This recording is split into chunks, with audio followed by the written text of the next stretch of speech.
क्या ये एक घोटाला है? क्या वो जो लिस्ट रिजल्ट की है वो बदली जा रही है? क्या कोई और परिवर्तन किया जा रहा है? मुझे समझ नहीं आ रहा कि देरी क्यों हो रही है। और देरी अगर हो रही है तो देरी में रिजल्ट पर कोई प्रभाव तो नहीं पड़ेगा। ऐसे होंगे जो रिजल्ट के बाद ये कहेंगे, अरे यार इसका सिलेक्शन कैसे हो गया। यूपी पुलिस भर्ती परीक्षा के लिए आप एस्ट्रोटॉक पर जाकर, इतने बुरे दिन हमारे आगे कि एस्ट्रोटॉक अब हमें फ्री चैट में बताएगा कि भैया सिलेक्शन होगा या नहीं होगा। इनके खुद के फार्मूले तो बिगड़े पड़े हैं, इन्हें खुद तो कुछ पता नहीं है। ये स्टूडेंट के लिए फार्मूला जारी करके उसके 40 वर्षों को खराब करने की तैयारी कर रहे हैं। प्रभावशाली व्यक्ति के पास समय दिया जाए, या तो वो अपने प्रभाव से या पैसे से कहीं ना कहीं आपको सिलेक्ट करा देगा। मेहनत अब मायने नहीं रखती। हेलो स्टूडेंट, स्वागत है आपका आपके अपने YouTube channel education with Sanjeev में। मैं संजीव मंडार आपके सामने एक बार फिर यूपी पुलिस भर्ती परीक्षा के परिणाम की एक महत्वपूर्ण अपडेट लेकर आया हूं।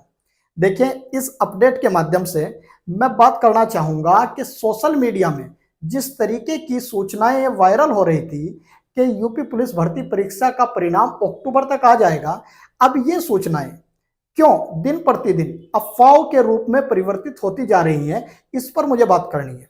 और मुझे इस पर भी बात करनी है कि जब किसी सूबे के मुख्यमंत्री जी द्वारा ट्वीट करके कोई बात कह दी गई कि रिजल्ट जारी कर दिया जाएगा, तो देरी हो क्यों रही है, और अगर देरी हो रही है तो देरी का कारण क्या है। क्या ये एक घोटाला है? क्या वो जो लिस्ट रिजल्ट की है वो बदली जा रही है?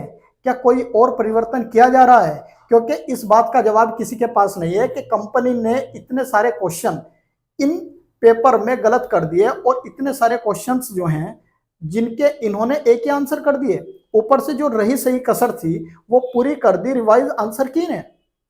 इन बातों का कोई जवाब नहीं है। अब तो रिजल्ट जारी करना है। अब तो ये बिल्कुल उसी प्रकार है जिस प्रकार एक व्यक्ति की मृत्यु के बाद अंतिम संस्कार की देरी को हम देखते हैं कि बहुत जल्दी बस काम को निपटा दिया जाए।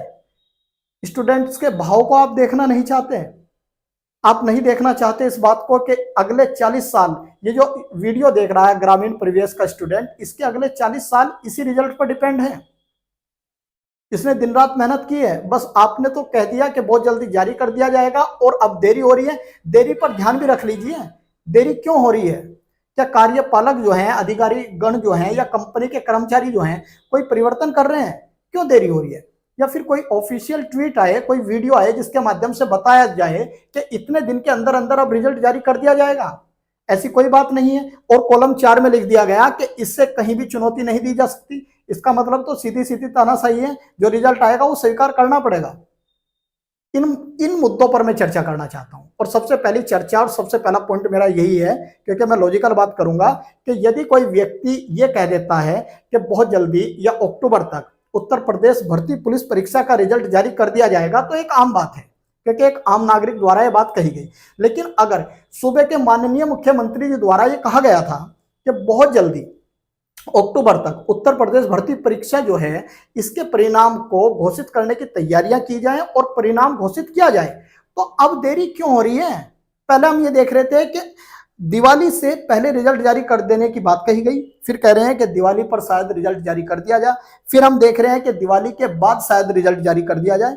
मुझे समझ नहीं आ रहा कि देरी क्यों हो रही है, और देरी अगर हो रही है तो देरी में रिजल्ट पर कोई प्रभाव तो नहीं पड़ेगा।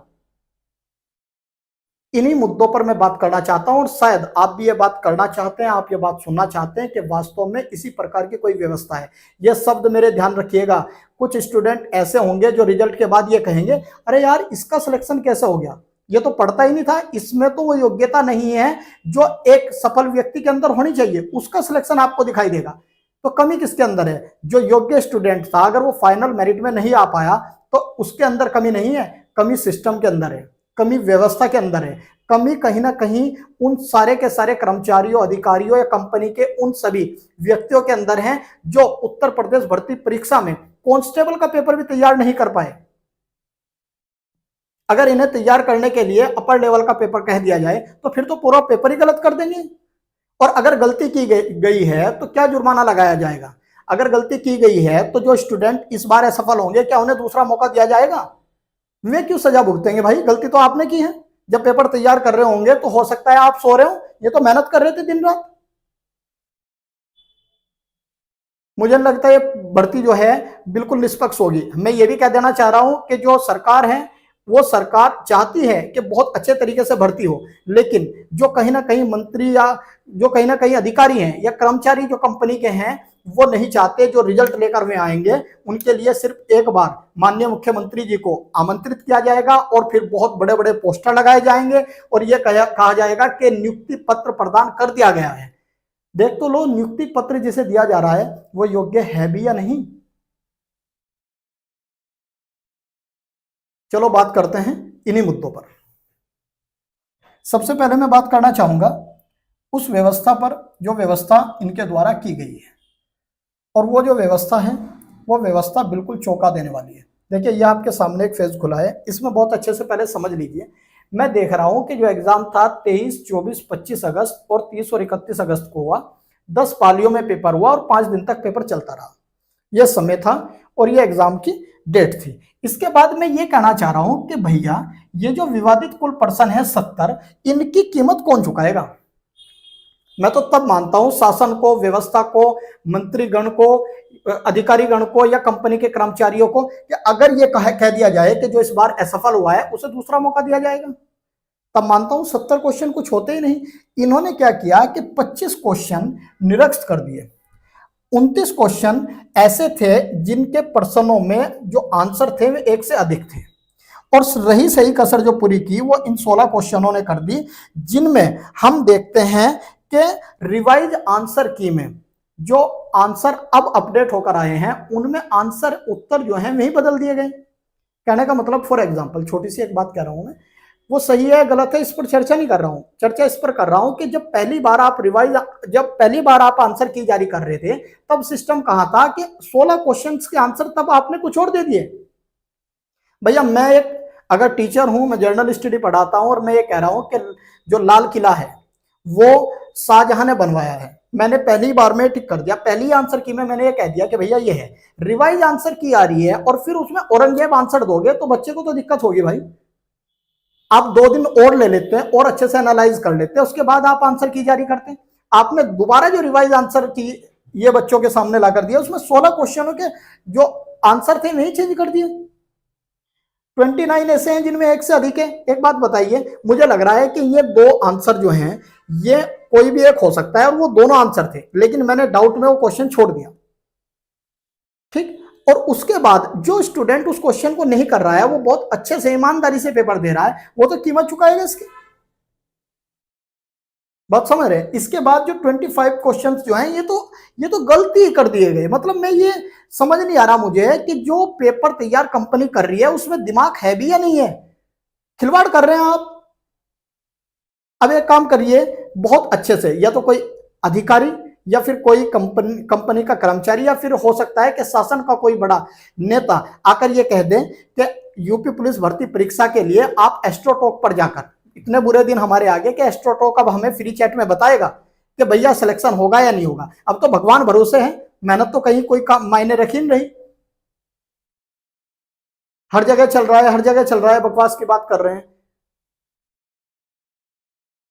अब जो व्यवस्था है, इस व्यवस्था के लिए उन्होंने साफ साफ ये 25 क्वेश्चन जो आप देख रहे हैं इनके लिए एक फार्मूला जारी कर दिया। इनके खुद के फार्मूले तो बिगड़े पड़े हैं, इन्हें खुद तो कुछ पता नहीं है। ये स्टूडेंट के लिए फार्मूला जारी करके उसके 40 वर्षों को खराब करने की तैयारी कर रहे हैं, ये फार्मूला जारी कर रहे हैं। चलो देख लेते हैं फार्मूला भी क्या है। देखिए फार्मूला क्या है। फार्मूला ये है, ये कह रहे हैं कि जो सही उत्तर है, मान लीजिए किसी स्टूडेंट के सही उत्तर जो है वो 190 है, यहां लिख देते हैं हम 190 सही उत्तर जो है, आंसर जो है। इसके बाद निर्धारित जो है 150 है और उसके 7 क्वेश्चन जो है वो गलत हैं या निरस्त कर दिए गए उस पाली के जिस पाली में उसने एग्जाम दिया। तो ये जहां हमें टोटल पर्सनों से यानी कि 150 से हमें से भाग देना था, वहां 7 कम यानी कि 143 से हम भाग देंगे। इस टाइप की व्यवस्था है, मैं एग्जाम्पल के साथ बताऊंगा। ये शासन ने जो है एक फार्मूला दिया और इस फार्मूले के माध्यम से बताना चाह रहे हैं कि किस तरीके से हम रिजल्ट जारी करेंगे। अब ये फार्मूला जो आप देख रहे हैं, इस फार्मूले का एक एग्जांपल भी ले लेते हैं। ये देखिए एक एग्जांपल है, इस पर चर्चा करते हैं। मान लीजिए मैं कह रहा हूं कि 23 अगस्त की फर्स्ट शिफ्ट में एक बच्चा है जिसके 190 हैं और 150 टोटल, इसमें से 150 ही उसके सही हैं, यानी कि शासन ने यह कहा कि इनमें से जो आप यहां देख रहे हैं इनमें से कहीं भी क्या नहीं है, कोई भी क्वेश्चन रद्द नहीं किया गया 23 की फर्स्ट शिफ्ट में, कोई भी। टोटल इसके जो 150 थे वही 150 हैं, और यहां भी 150 हैं, और 190 इसकी मेहनत है। तो जब हम देख रहे हैं तो हम ये देखते हैं कि भैया 190 पर ये आकर रुक गया, और ये अगर आकर रुक गया है तो यह है 23 की या 23 अगस्त की फर्स्ट शिफ्ट का कोई बेहतरीन स्टूडेंट हो सकता है जिसने बहुत मेहनत की। अब हम ये कह रहे हैं कि 31 अगस्त की सेकंड शिफ्ट में हम देख रहे हैं कि 7 क्वेश्चन को रद्द कर दिया गया, और इस स्टूडेंट के भी 190 ही हैं, इसके भी 190 हैं, तभी तो कंपेयर कर पाएंगे। अब मैं ये कहना चाह रहा हूं कि अगर इसके भी 150 में से देख रहे हैं और 7 हमने क्या कर दिए, रद्द कर दिए। 7 रद्द करने का मतलब ये है कि मुझे अब यहाँ 150 की जगह 143 लिखना चाहिए, और 143 जब मैं कम से भाग दे रहा हूं तो नंबर बढ़ जाएंगे। और जिन स्टूडेंट के बराबर मतलब इसके भी 190 और इसके भी 90, दोनों के 190 थे, दोनों को 150 का पेपर दिया गया, लेकिन इसकी किस्मत खराब थी क्योंकि इसकी पाली का कोई भी क्वेश्चन रद्द नहीं किया गया, और इसकी पाली के 7 क्वेश्चन रद्द कर दिए गए। जिसके बाद हम रिजल्ट देखते हैं कि इसके जो टोटल मार्क्स बन रहे हैं वो लगभग 199.33। अगर मैं बात करूं 190 से, तो ये जो डिफरेंस है आप साफ साफ देख रहे हैं 9.30 का डिफरेंस है। लगभग 10 नंबर इस स्टूडेंट के इससे ज्यादा हैं। आप मुझे बता दीजिए कि भैया अगर ये व्यवस्था है तो इस मेहनती स्टूडेंट के सिलेक्शन होने की संभावना नहीं है। अब ये सीधी अपनी जो उम्मीद लगा रहा है, ये लगा रहा है नॉर्मलाइजेशन से। ये कह रहा है कि शायद नॉर्मलाइजेशन में हमें बेनिफिट मिल जाए। ये कह रहा है कि मेरे तो 190 ही थे, और इसने तो भर्ती की जो पहली बिल्कुल फर्स्ट शिफ्ट का जो प्रेशर था वो झेला है इसने। इसे तो पता ही नहीं था पेपर किस टाइप का आएगा। अब ये भी हो सकता है कि नॉर्मलाइजेशन से शायद इसके 8, 7, 10 नंबर बढ़ जाएं और ये इसे बीट कर पाए। अगर नॉर्मलाइजेशन से बाहर हो जाता है तो दुनिया की कोई ताकत इसका सिलेक्शन करा नहीं सकती, और फिर ये बहुत आश्चर्य के साथ ये बात कहेगा कि यार उसका सिलेक्शन हो गया, वो तो पढ़ता भी नहीं था, वो तो लाइब्रेरी से 10 बजे निकल जाता था, मैं 2:30, 3 बजे गया, मेरा सिलेक्शन नहीं हुआ, मेरी गलती कहाँ रही, मेरी चूक कहाँ रही। बेटा आपकी कहीं कोई चूक नहीं है। अगर चूक है, अगर गलती है तो सिस्टम की है, व्यवस्था की है। और पहले भी बहुत सारे जो परीक्षाएं हैं, भर्ती जो हैं, उनमें हम देख चुके हैं। लेकिन अब क्या होगा कि हम अपने घर बैठ जाएंगे धीरे धीरे सभी, और फिर ये कहेंगे कि शायद वही योग्यता और मेरे अंदर वो योग्यता नहीं है। बात समझ रहे हैं। अब मैं ये भी कहना चाह रहा हूं आपको कि अगर इस टाइप की व्यवस्था हम देख रहे हैं तो क्या सवाल उठाए जा सकते हैं। एक हकदार स्टूडेंट है, जो योग्य स्टूडेंट है, जिसके अंदर वो क्वालिटी है कि वो डिजर्व करता है कि यूपी पुलिस कांस्टेबल में वो सिलेक्ट होगा, उसके सामने सबसे बड़ी दिक्कत यह है कि शासन की विफलता क्यों दिखाई दे रही है। शासन क्यों सारी की सारी चीजें अपने अधिकारी गण और कंपनी पर छोड़कर आराम से इंतजार कर रहा है कि रिजल्ट जारी हो जाने दो, मुझे तो नियुक्ति पत्र देने जाना है। व्यवस्था को दुरुस्त रखने के लिए जब यह कहा गया कि जो लेजिस्लेटिव जो हमारा होता है वो पूरी तरीके से एग्जीक्यूटिव को रेगुलेट करता है, तो भैया ध्यान दीजिए, क्यों आप इनसे पूरे अपडेट होकर ये नहीं पूछ रहे कि रिजल्ट में देरी क्यों हो रही है। आप इनसे ये क्यों नहीं पूछ रहे कि ये इतने क्वेश्चन रद्द करें, क्या जुर्माना लगाया जाए और क्या इनके लिए किया जाए। न्यायालय में जाने के लिए क्यों स्टूडेंट मतलब मजबूर क्यों ना हो, कौन देगा इस बात का जवाब। अब उसके लिए सबसे पहले वो एक ही व्यक्ति पर, क्योंकि क्या होता है कि शासन जो है वो सरकार है और सरकार का एक चेहरा है, वहां उसे उम्मीद है, ये जो हकदार स्टूडेंट है यहां से उम्मीद है कि मेरे साथ गलत नहीं होगा। कार्यपालिका जो होती है या अधिकारी गण जो होते हैं या कंपनी जो होती है, इनका कोई चेहरा नहीं है। इनकी तरफ से योग्य स्टूडेंट सेलेक्ट हो जाए या योग्य स्टूडेंट सेलेक्ट हो जाए, इन्हें कोई फर्क नहीं पड़ता, इनका काम पूरा हो जाए। बात समझ रहे हैं। तीसरी चीज यह है कि प्रभावशाली व्यक्ति क्या इस रिजल्ट पर अपना प्रभाव डाल पाएंगे। तो मैं मानता हूं, मैं पर्सनली कह रहा हूं, बिल्कुल मैं मानता हूं कि वो इस रिजल्ट को पूरी तरीके से प्रभावित करेंगे।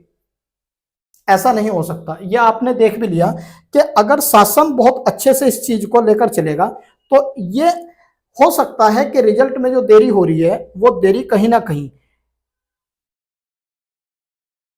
एक योग्य स्टूडेंट को अंदर ले पाए, सिलेक्ट करा पाए।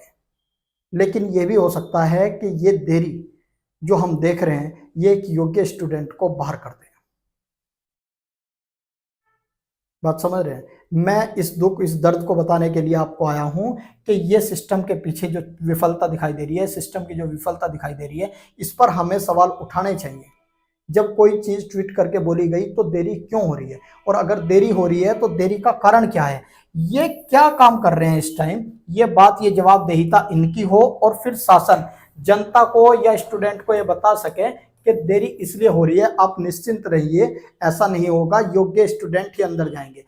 अगर एक ही दिन के लिए इन्हें आना है और नियुक्ति पत्र देना है तो इससे अच्छा तो यह है कि तैयारियां छोड़ दी जाए, क्योंकि मेहनत का कोई फायदा नहीं है। अब प्रभावशाली व्यक्ति के पास समय दिया जाए, या तो वो अपने प्रभाव से या पैसे से कहीं ना कहीं आपको सेलेक्ट करा देगा, मेहनत अब मायने नहीं रखती। तो ये मैं पूरी व्यवस्था आपको बताना चाह रहा था। शायद क्लास थोड़ी लंबी होगी हो, लेकिन मैं ये बताना चाह रहा था आपको कि ऐसा होने की संभावना बहुत ज्यादा है। ठीक है, तो मैं अपने सेशन को यहीं विराम देता हूं। Thank you so much.